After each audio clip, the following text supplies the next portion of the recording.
你为何要这样做？我可是随了你的意思。当初你是不同意这门亲事，如今我允了你，怎么，你反倒不高兴了？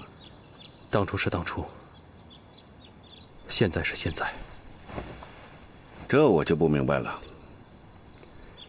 当初，李家并没有被查抄，李姑娘也并没有被他们给卖掉。原来你是心疼她了，不过是感同身受罢了。心太软，日后如何能成大事？当年，雍正查抄了这郑家庄，您被软禁到了宫中。你可知道我是怎么过的吗？你逃跑了。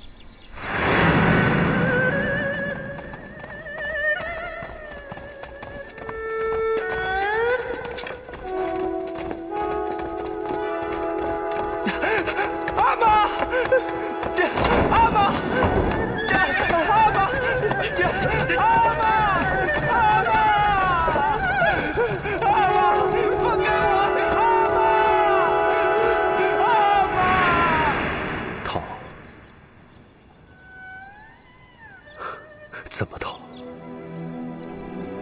往哪儿逃啊？可后来你跟我说，那是因为儿子长大了，懂事了，怕阿玛难过。我这些年受过的苦，遭过的罪，不想让阿玛全部知晓。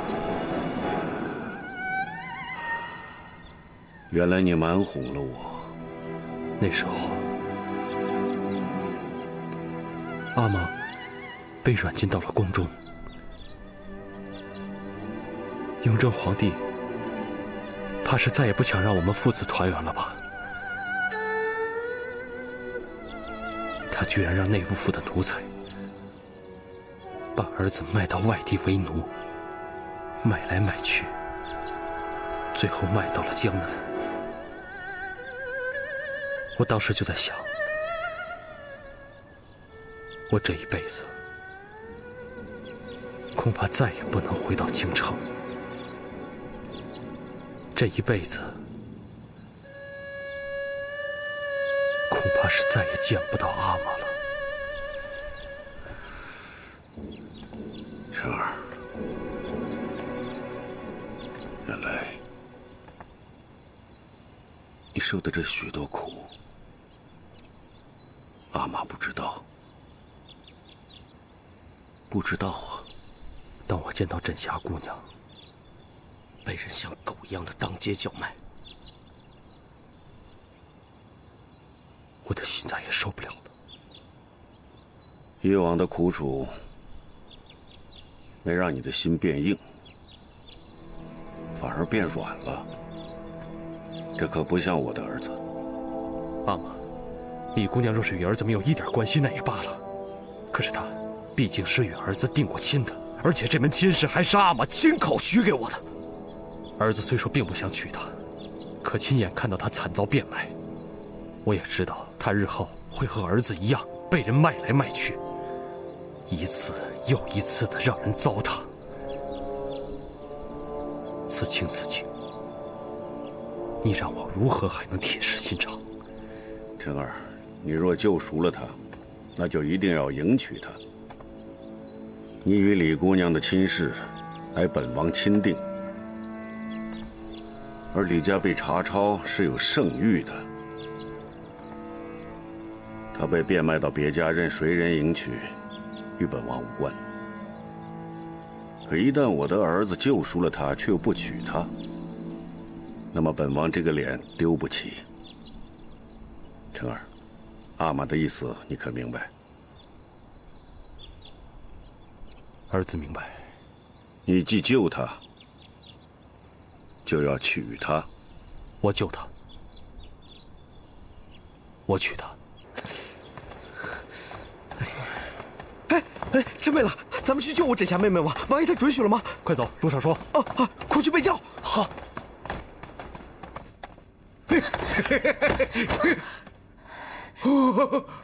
真漂亮啊！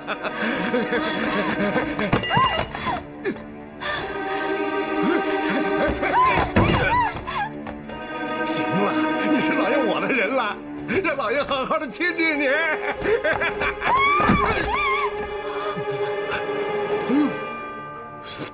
和老爷玩捉迷藏啊！老爷就喜欢玩这个。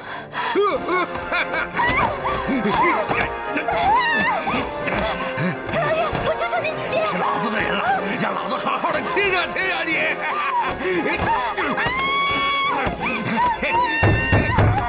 谁呀？吃了豹子胆了，敢到老子府上捣乱啊！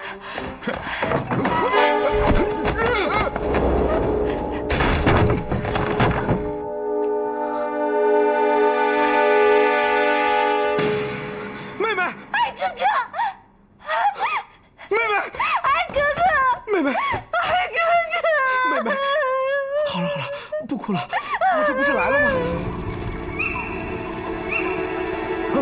原来是京堂大人到了，草民有失远迎，有失远迎。哎，啊，免了免了。啊，哟，哎，你看看你哎呀，怎么伤成这个样子啊？多谢大人关怀，大人光临寒舍，另有要事。其实本京堂今日找你是有个要事，想跟你商量。草民不敢当，大人请讲。就是你今日买下的那个李家罪妇，草民不卖了，草民不敢倒卖人口。你急什么？你可以转手了。转手？转给谁啊？我。嗨，还是你呀？你把人交给我，我还是付你800两银子。但是。可小的不想再卖了，这可由不得你，你必须卖。人是草民在官面上买来的，大人，总不能把草民抓去坐牢吧？这哪能啊？你没犯法，本京堂怎么能抓你呢？就是嘛，你这可是，本官和属下的这些兄弟们，总得要来道个喜，闹洞房。闹洞房？可是本官属下的这些个兄弟们，个个粗手笨脚的。这要是一闹腾啊，就恐怕会伤了你。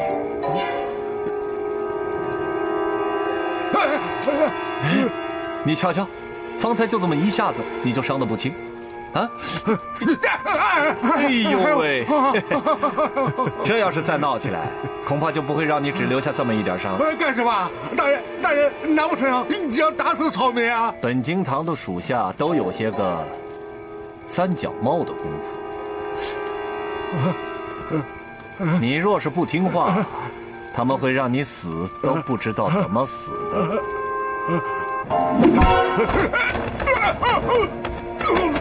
哎呦，你看看，你看看，这不就摔着了不是？哎呦，怎么又摔着了？赶紧扶起来啊！哎呦，你的命可真是不好啊！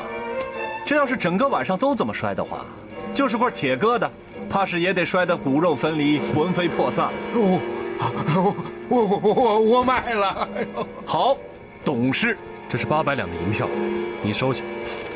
人我带走，咱们两清。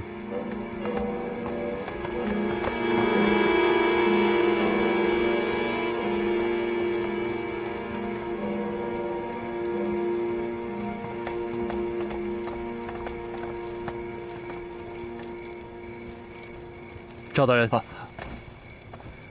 多谢了。哎，好，您慢走。啊。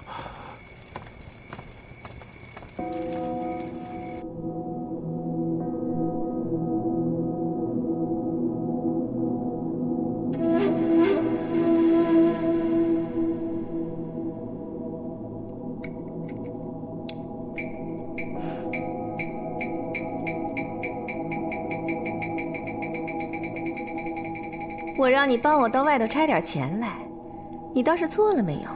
哎呀，这年头借本书都难，更别说借钱了。虽说是你爹给你捐的，可你到底是个五品龙禁卫的官爵。我是说，仰仗着这个，你身边总有一群有钱的公子哥吧？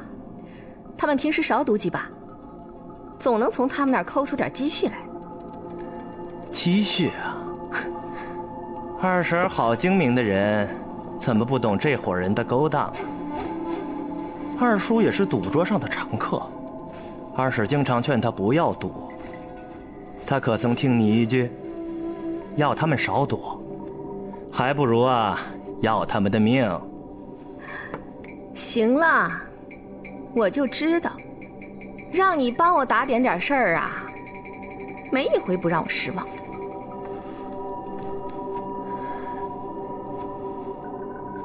二婶只要换侄儿到这儿来，侄儿可曾让婶子失望过一星半点儿。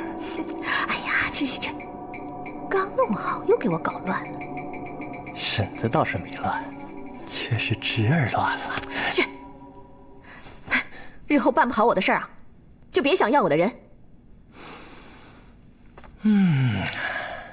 那婶子还不把侄儿给憋死了？听我跟你说，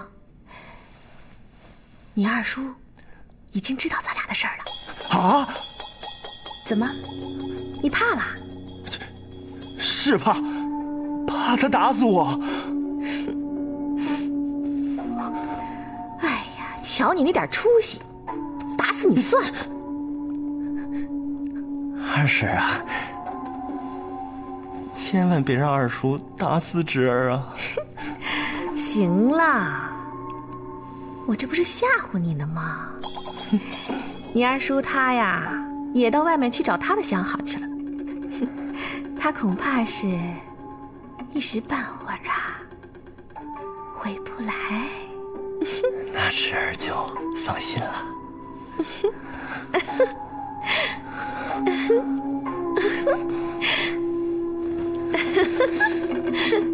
莲二奶奶，有人急着要见二奶奶。谁呀？他不说，只说是急事，更是大事。你是李舅公那边来的？在下沈一世，原是李爵爷的木友。下人说你找我有急事儿，有大事儿，又是这么晚了。坐吧。是，受李爵爷重托，特来见莲二奶奶。李爵爷要沈氏爷来，可是李家给抄了，人也给加号了。是在抄家之前，吕爵爷把一切都托付给在下。抄家前？遵照李爵爷的吩咐，在下等了几天，这才来见莲二奶奶。那请师爷说说吧。不要紧的，这是赵荣，我侄儿，他也是朝廷里头的五品龙禁卫，平时帮我处理外头的事儿，都是一家人。李家被查抄前，李爵爷委托在下，把家产转移了。怪不得赵石飞奉旨查抄李家的时候，什么值钱的东西都没抄出来。有多少？所有动产都变卖成银子，大约有40万两。老天爷，沈师爷不会都弄到我府里来了吧？不敢，全都藏在一个极为稳妥的地方。你可知私藏罪产，那是要杀头的。知道。那你还敢？李爵爷以国事待我，我必以国事报之。舅公若是把罪产交还给朝廷，或许还能免了他的死罪。如今他把罪产私藏起来，难道他真的不怕死？查抄之前，李爵爷与在下商议过，皇上此番查抄李家，李家虽上下打点，终归在劫难逃。既然是个劫数，必置李家于死地，这到底是个死，不如预留个退步。李家后人但凡有侥幸逃出劫难的，或许还有翻身的机会。看来枕霞就是那个侥幸逃出劫难的。是这门亲事定得好。李亲王爷是当今皇上的亲兄，李姑娘进了李王府的门，算是进了保险箱。那何不把这份罪产直接交给枕霞？李姑娘少不经事，稍有闪失，这份罪产便不是她的福，反而会要了她的命。看来舅公不让老祖宗知晓此事，怕是同样的担忧。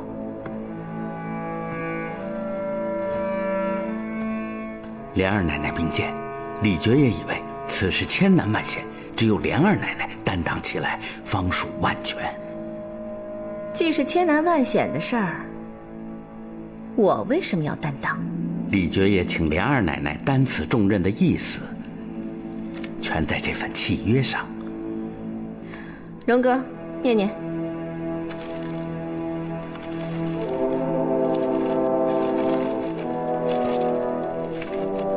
家产托管契约，我李家家产折合纯银40万两，由我李家师爷沈一世转交给赵家莲二奶奶。托管之费用为此家产之半数，即纯银20万两。托管终结之时，由沈一世及我李家家人共商议决。契约有李觉爷的署名和印章。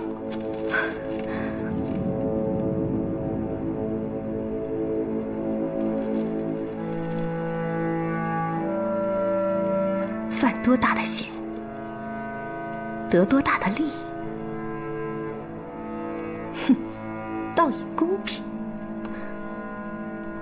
可这毕竟是天大的事儿，我得商议一下。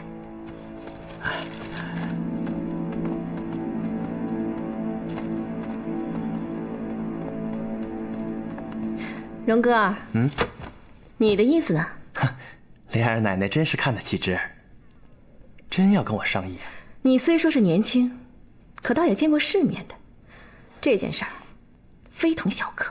侄儿的意思，婶子要是稳妥的话，最好跟老爷商量一下。不行，老爷他太老实了，这件事要是让他知道了，那就算是瞎了。莲二爷也不要知道吗？他更不能知道。哼，我不能担着风险，还供他还赌债吧？那只有请婶子自己定夺了。哼，我就知道，你也是个没胆子、没主意的。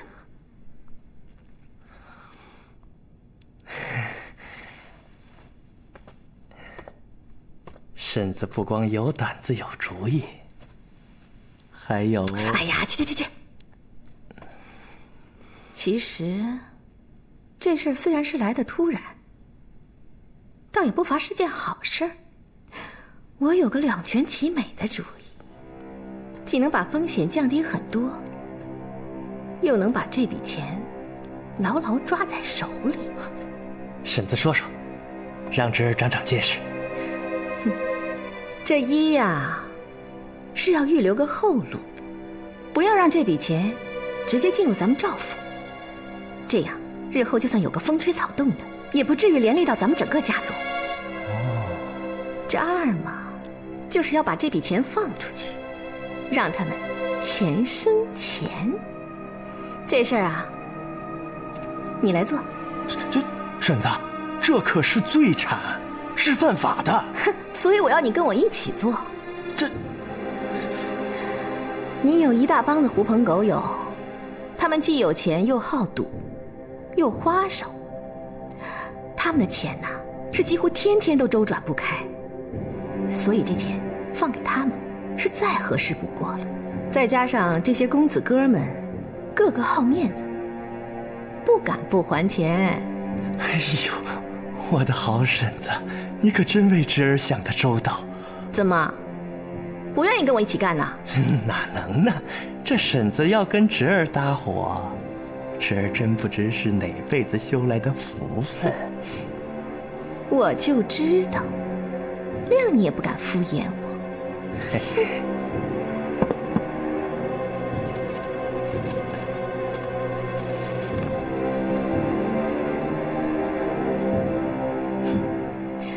是不是就要交割呀？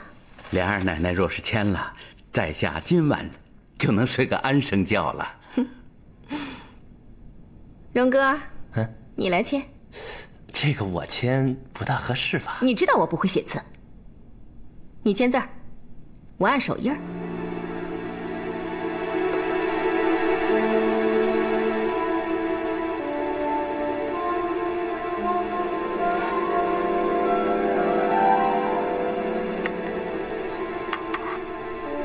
是。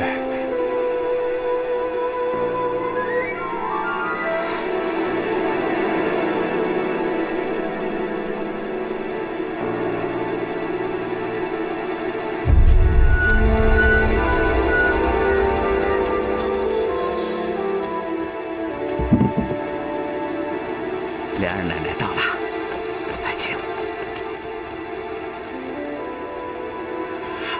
请。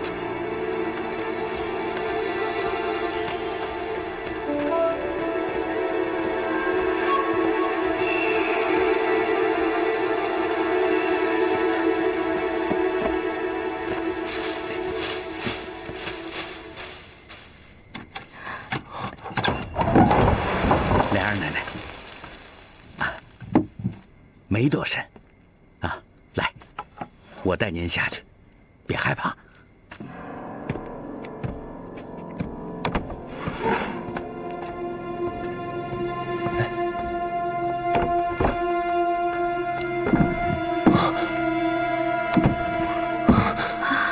40万两银子全都在这儿，在下这就算是向莲二奶奶交割了。整天都跟这些东西打交道，可一眼看到这么多银子。还真是头一回。老天爷，是以前啊，我雇了个农夫看管着，他以为就是看着这地界还有那院子，别的他什么都不知道。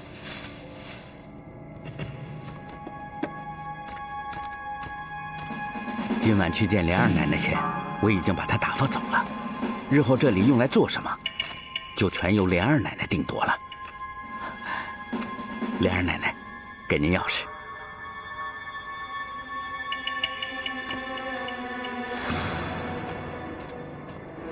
荣哥，从明天起，你也弄上几匹马，再雇几个人，把这看管着。以后是把这些东西放在这儿，还是另找个更保险的地方，我还得再想想。这取钱放贷嘛，最好是晚上来，把人支使开。省得露馅儿了。哎呦，哪能啊！侄儿再笨，这个还懂。少跟我嬉皮笑脸的，咱俩玩是玩，正事是正事。这放出去的钱，每一笔都给我记好了，一个字儿也不能含糊。嘿。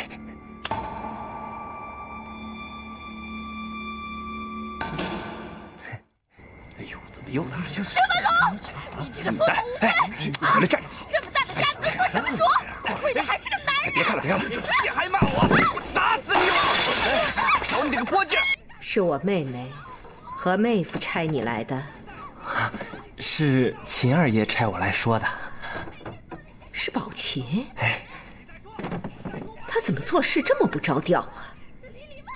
你没看我这家里，自打我那儿媳妇进了门，我是一天都没有安生过。哎呦，也不看看，这李家刚给查抄了，你们又把他的女儿弄到我薛家来，这不是给我添乱吗？那什么呢？还不赶紧的去拦着宝琴！我打死你，母老虎！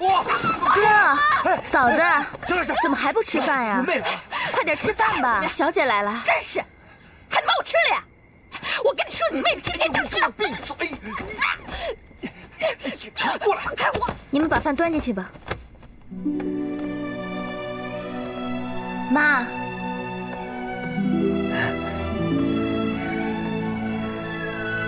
我怎么听说宝琴要来？是啊，这家里乱成一团，他要把李枕霞送到我们家来，这不是添乱吗？我这就叫明烟去回了他。明烟，我妈让你去回宝琴，你打算怎么说啊？我不知道。你就照实说。妈，您觉得这么着合适吗？赵薛李王京都四家，连着根牵着枝儿。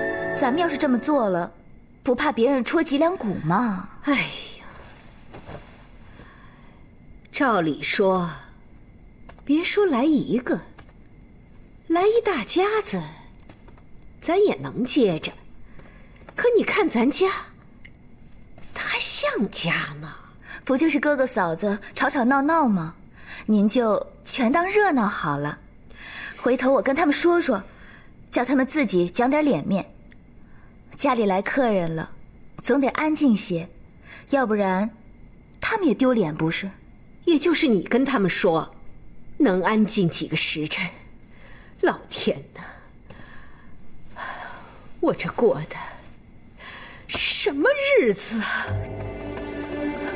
霞妹子，薛姐姐，薛姐姐，我的好妹子，你受苦了。薛姐姐，真是麻烦你了。这李家出了这么大的事儿，又不能让老祖宗知道，只好到您这儿来了。这里头具体的事儿，我回头再跟您和姨妈说。亲兄弟哪里话，什么麻烦不麻烦的？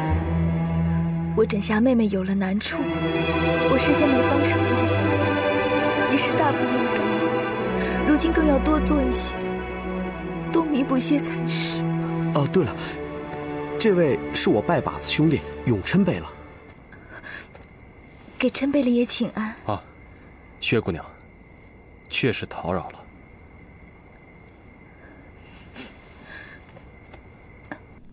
琛贝勒爷，请坐。哎，坐。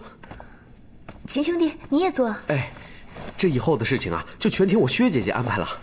又混说起来了，幸亏琛贝勒爷是个知你根底的，要不然会怎么看我呀？薛姑娘不必客套。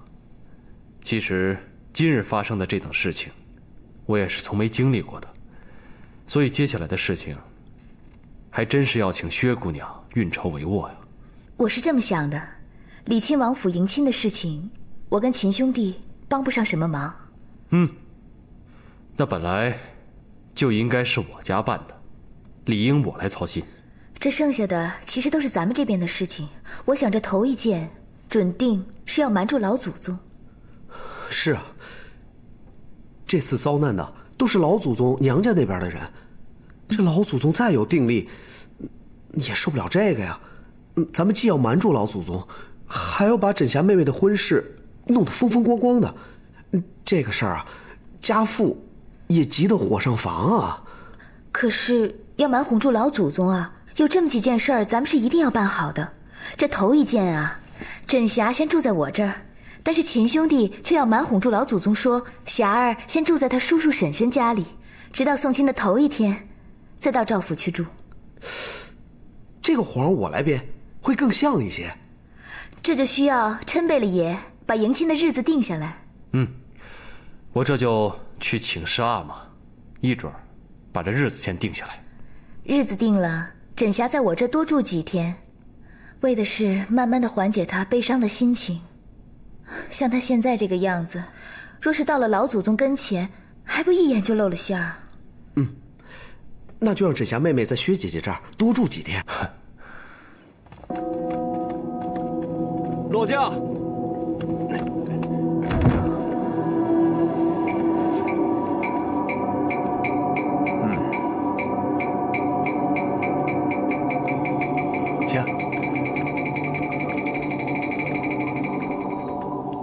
请。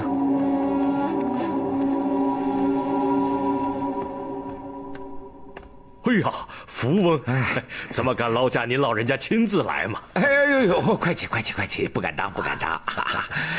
赵大人，你托咱家办的事儿成了，多谢福翁啊！不，快去把太太请来。是。不必了。皇上这次宣赵大人进宫，并没有说让夫人一同觐见，倒是特别嘱咐一定要你家那个贤玉出生的宝贝儿子一起前去。哎呀，皇恩浩荡啊！快去把宝琴叫来，就说他来爷爷来了。是，请。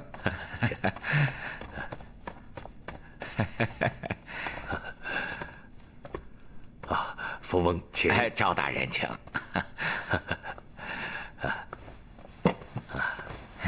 请用茶。哎呀，赵大人呐，上回赵大人说要进宫请谒贵妃，我可没敢耽搁。我即刻就禀奏了皇上。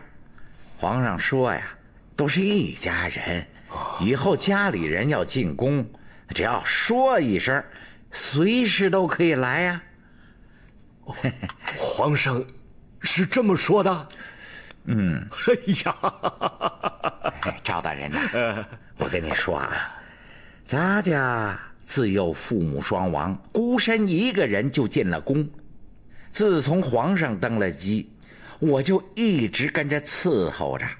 这种话，皇上就是对皇后的家里人都没这么说过呀。奴才真是受宠若惊啊！这自然是恩宠了。可是皇上最宠爱的还是贵妃。正所谓爱屋及乌，不就是这话吗？啊，是，福翁这话透彻。哎呀，这话说到底，还是你赵大人生了个好女儿啊！哎呦，托福翁的福啊！哎，上回赵大人说此番觐见皇上，是有不得不请业的大事，不知赵大人可否对咱家厚恩啊？我也好提前在皇上面前给你递个话，以免唐突啊。这件事其实就是不请业皇上，请教福翁也是一样的。哎，哪里，福翁是知道的。就在皇上下旨查抄李侯府那天，我为李家姑娘嫁入李亲王府的事情去拜会了李亲王爷。王爷好意，请我到王府新设置的内务府去做事。我自认为自己才疏学浅，就没敢应承。哼，赵大人是对王爷的盛情有些吃不准，不知福翁对此事如何见解？按照朝廷的规矩啊，这内务府只有皇宫才可以有。若是在皇宫外头见到了，按一般来说，定然就是僭越。一般说，我这么跟你说吧，赵大人，在皇上的10几位皇兄弟里头，只有这位李亲王和皇上的关系，那是非同一般的。李亲王爷跟皇上的关系非同一般，怎么讲？所以嘛，不是一般的关系，那有的时候啊，他就能做出来一些不一般的事情。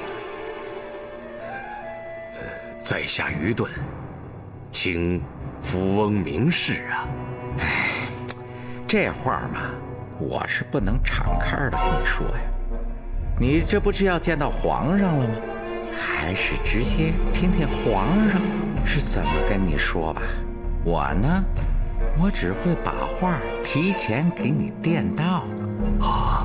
多谢福翁啊！我就知道你起来了。我就知道小爷要来，早早的候着呢。哼，你知道我要来？寻常日子，你自然是不会来的。可如今这家里头，就要有位正经主子要来了，小爷自然还要编个说法来告诉我，以免我坏了小爷的大事。这说法倒是不必编，却也应该让你知道，3天后，家里是有位嫡福晋要进来。这原来呢，不是我的意愿，可世事弄人，啊，就好像前年我把你娶进门一样，也不是我自己能做得了主的。是，娶我的时候，小爷自是做不得主，也非小爷所愿。可如今不同，这嫡福晋倒是小爷哭着喊着要阿玛允准你讨回家的，又连夜拿着银子忙不迭的从崇文门外发卖台上赎买到手的。要说这也是你被逼无奈，你就是打死我，我也不信。你的意思是我在骗你喽？骗没骗，你自己心里明白。我告诉你，我心里不明白，我如何骗你了？我哪里骗你了？狄福晋娶进门的事，你告诉我了吗？你告诉我。坏了，又打起来了。哎呀，怎么回事？小主不是回来了吗？给王爷请安。下去吧。是。阿妈。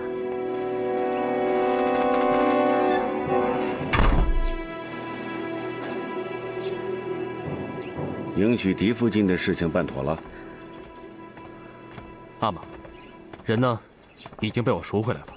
辛安之在他一个亲戚家里，说好了3天后迎娶。我原想这就和梅轩一起呢，去向阿玛请安，顺便把这件事跟您说一说。这是小事情。办婚事娶福晋，这对寻常人家来说那是天大的事情。可在咱们这个家里头，却是小事情。因为我要你们帮我做的这件事情，是要改天换日的，这才是真正的大事。而且这件事情不久就会有动静，一旦它动起来，必定生死攸关，要尽全力对付它。你们懂吗？是。可琛儿要娶狄福晋，我还是应允了。往后你身边有了一妻一妾，也该知足了。从此一心一意帮衬阿玛做大事，再不能心有旁骛。阿玛放心，儿子明白。至于你，轩儿，我知道你心里头不高兴，你不愿意头上有个狄福晋压着你。可我跟你说，琛儿要娶狄福晋，这不是你能挡得住的，你也不该挡着。咱们是皇家贵胄，是大家庭，是有规矩的世家。有些事甭说是你了，就是我，有时候说了也不能算，因为在咱们头上还有至高无上的祖宗家法，谁也为傲不得。我今日能答应你的，还是前日曾跟你说的。你虽说是侧福晋，可你是先来到这个家的，所以我不会容忍琛儿的嫡福晋欺负你。日后一旦有这等事儿，你告诉阿玛，阿玛为你做主。多谢阿玛。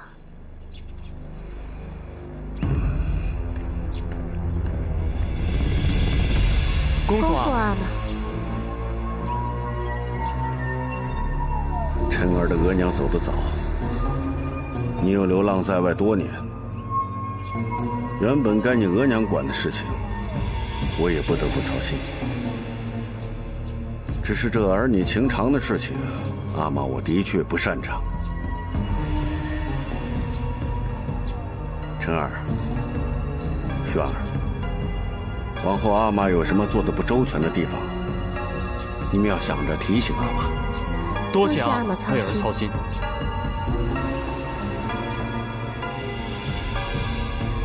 起来吧。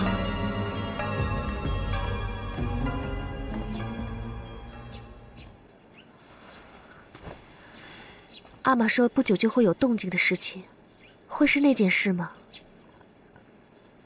你问我，我问谁去？